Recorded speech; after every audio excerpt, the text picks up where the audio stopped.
In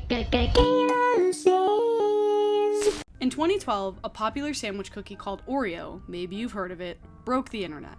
The brand in question posted this photo to their social media pages. The cookie, known for its white cream filling, was seen with rainbow cream colors stacked on top of each other, resembling the pride flag.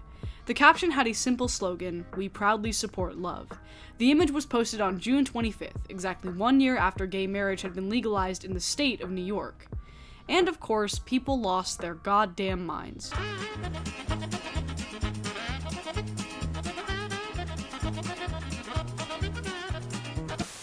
But despite all of this pushback and threats of organized boycotts, there was also a large amount of support from both customers and the brand's parent company, Kraft.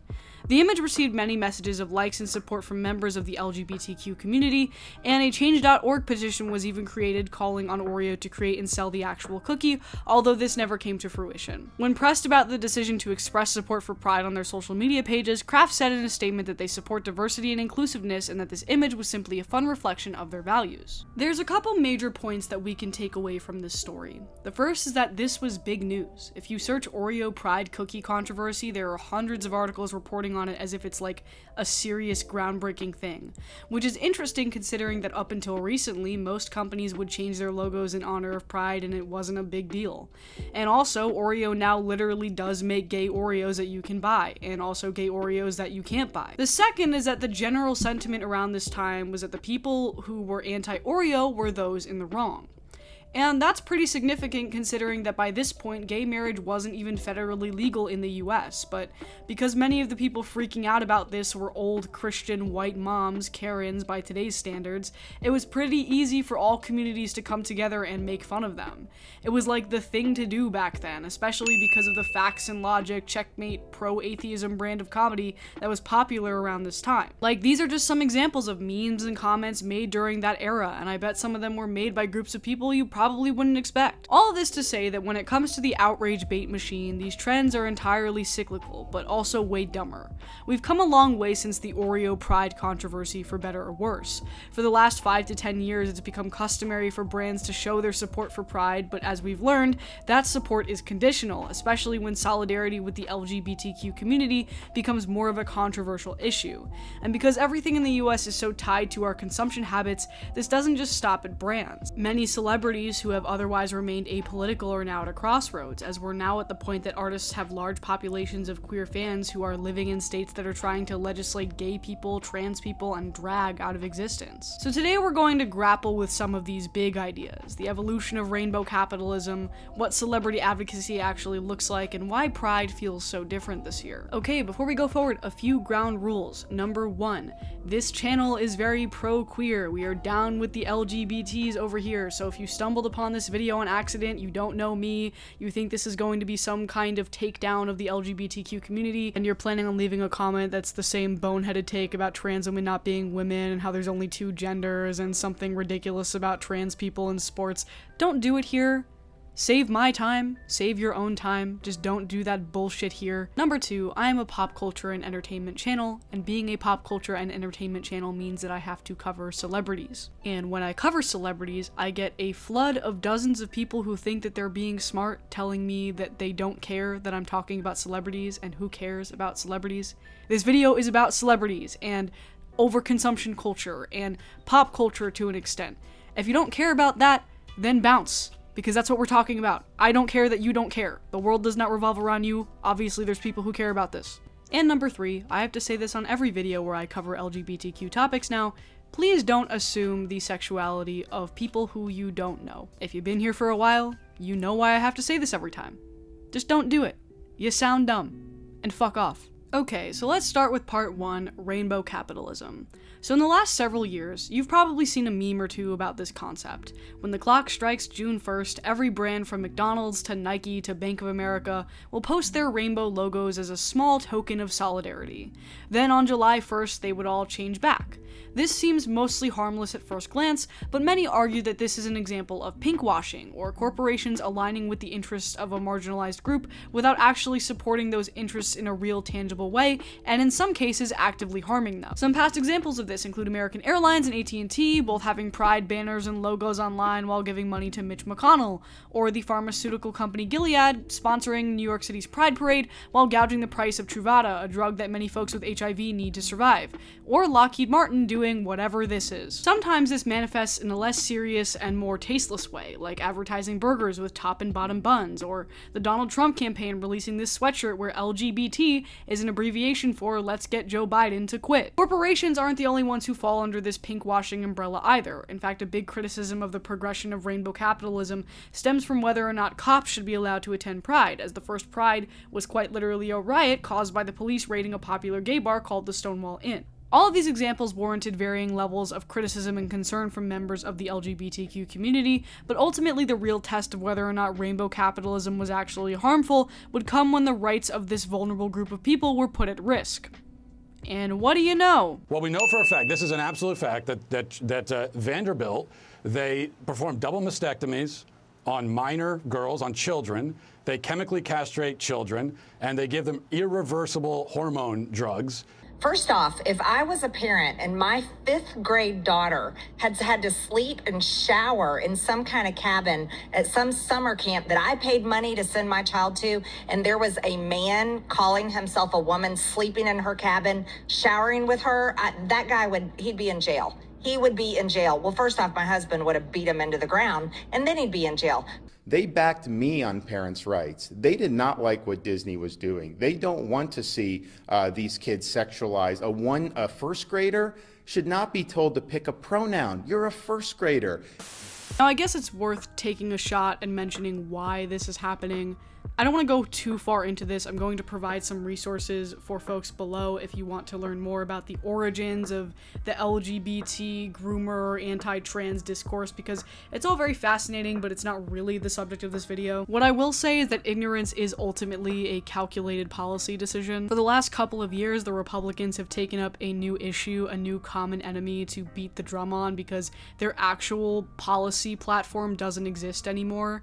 Because you can't run a successful campaign when your platform is cutting Medicare and cutting Social Security and slashing benefits for veterans. That doesn't really get you votes, so you have to invoke this common enemy. It used to be Mexican people, and then it was whoever was pushing CRT, and now it's trans people. And of course, there is a long-standing history of gay people being deemed and demonized as predators in this country. And again, I'm going to link some resources below that explain the history of all of this so you can understand why it's happening. I just wanted to kind of put this in here because it is necessary context for why all of these new harmful legislations are popping up everywhere. It's because it's the thing that the Republicans are rallying around now. Won't somebody think of the children as not a new tactic? It's just the tactic that's gotten dumber and repackaged with the rise of AI and misinformation and conservative grifters who make a living off of conning dumb people. So far, we've had 2 examples of corporate pride being under fire this year.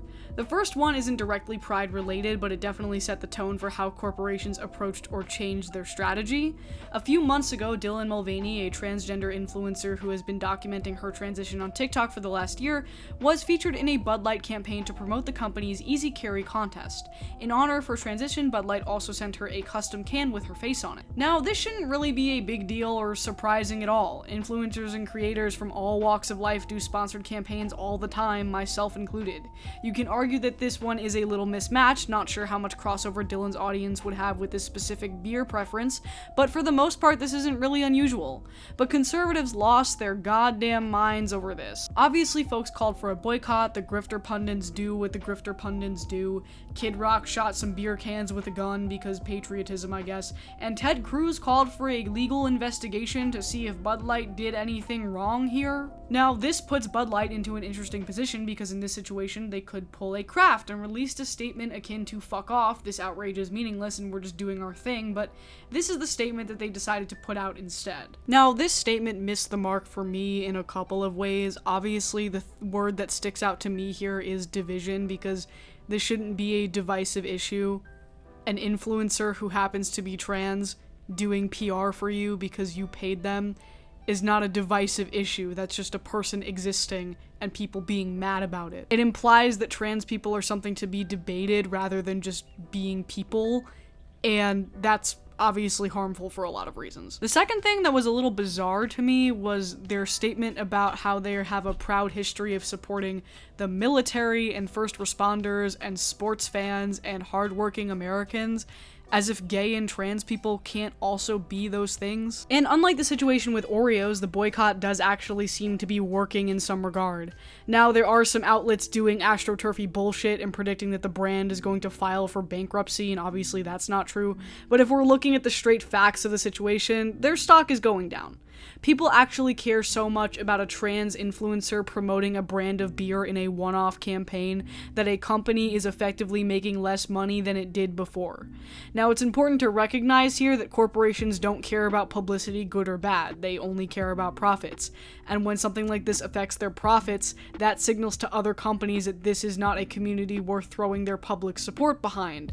And for the ones that have decided to go through with that anyway, well, Target has been taking heat on social media and in its stores over some of its LGBTQ merchandise. Now, just over a week from Pride Month in June, the company is removing certain items and making changes to its LGBTQ merchandise nationwide. Target released a statement that reads in part, "Since introducing this year's collection, we've experienced threats impacting our team members' sense of safety and well-being while at work. Given these volatile circumstances, we are making adjustments to our plans, including removing items that have been at the center of the most significant confrontational behavior." So this is a little bit of unprecedented territory, right? Target does a Pride collection every year, and these items are not as crazy as people are making them out to be. If you're not trans, don't buy a trans-friendly bathing suit. It's that simple. It's not for you. But the fact that the store's profits are also getting hit financially, their employees are getting death threats over this stuff, it's a lot. And maybe you're one of those people who has always been a critic of rainbow capitalism stuff, and you're like, okay, whatever, bye, good riddance, keep corporations out of Pride. But this stuff does actually hurt queer people too. For example, friend of the show Bible Girl was involved in the creation of Target's Pride collection this year, collaborating with them on a line of t-shirts for various drag performers using her own platform drag queen merch.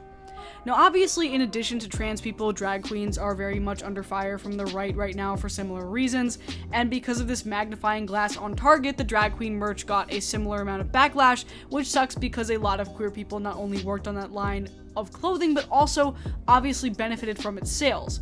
Bible Girl recently talked about the backlash on a podcast with Delta Work. I wish Target had a bit more of a backbone when it came to dealing with this, but I think that criticism, again, goes more up to the top than anyone that I was actually specifically dealing with. Right. I think the hardest part for me is, like, there are performers like Kennedy Davenport, who I was so excited to get into a retail program, something as important and big as a brick and mortar space like Target, and to be celebrated because she, amongst so many others that we had in that program, deserved to get their fucking flowers. And, I think we're at this place where I'm not really sure. It's a little gray still.